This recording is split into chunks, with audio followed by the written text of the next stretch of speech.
Hello friends, இன்றைக்கி நம்ம இந்த வீடியோவில் என்ன பார்க்க போகிறோன்றதுக்கு முன்னாடி ஃபர்ஸ்ட் எல்லாத்துக்குமே ஹாப்பி இண்டிபெண்டன்ஸ் டே. இந்த வீடியோவில் நம்ம என்ன பார்க்க போகிறோம் அப்படின்னு பார்த்தீங்கன்னா, ஃபர்ஸ்ட் இண்டிபெண்டன்ஸ் டேனா என்ன, ரிப்பப்ளிக் டேனா என்னங்கிறதுக்கே நிறைய பேர்த்துக்கு வித்தியாசம் தெரியல. ஸோ இண்டிபெண்டன்ஸ் டேனா என்ன, ரிப்பப்ளிக் டேனா என்ன அப்படிங்கிறத நம்ம இந்த வீடியோவில் பார்க்க போகிறோம். First independence day. Independence day அப்படின்னா நமக்கு எப்போ ஃப்ரீடம் கிடச்சிதோ அந்த நாள் தான் நம்ம இண்டிபெண்டன்ஸ் டேன்னு செலிப்ரேட் பண்ணுறோம். நமக்கு எப்போ ஃப்ரீடம் கிடச்சிது? August 15, 1947 நமக்கு ஃப்ரீடம் கிடச்சிது. இந்த டைம் நம்ம வந்துட்டு நம்மளுடைய 80th இண்டிபெண்டன்ஸ் டேவை செலிப்ரேட் பண்ணுறோம். ஸோ அதை தான் இண்டிபெண்டன்ஸ் டேன்னு சொல்கிறாங்க. இண்டிபெண்டன்ஸ் டே அப்போது ஃப்ளாகை எப்படி பறக்க விடுவாங்க அப்படின்னு பார்த்தீங்கன்னா, ஆல்ரெடி பிரிட்டிஷ் கவர்மெண்ட்டோடைய ஃப்ளாகை எடுத்துகிட்டு நம்மளுடைய ஃப்ளாகை கீழேருந்து மேலே ஏற்றுவாங்க. அதை தான் நம்ம இண்டிபெண்டன்ஸ் டேன்னு செலிப்ரேட் பண்ணுறோம்.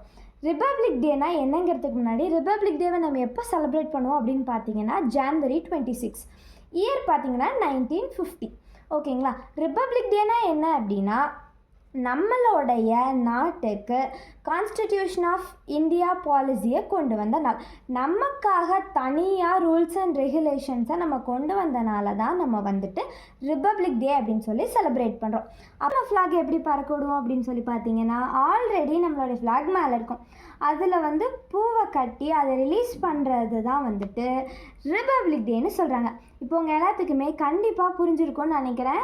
இண்டிபெண்டன்ஸ் டேனா என்ன, ரிப்பப்ளிக் டேனா என்ன அப்படின்னு சொல்லி உங்கள் எல்லாத்துக்குமே புரிஞ்சிருக்கும்னு நினைக்கிறேன்.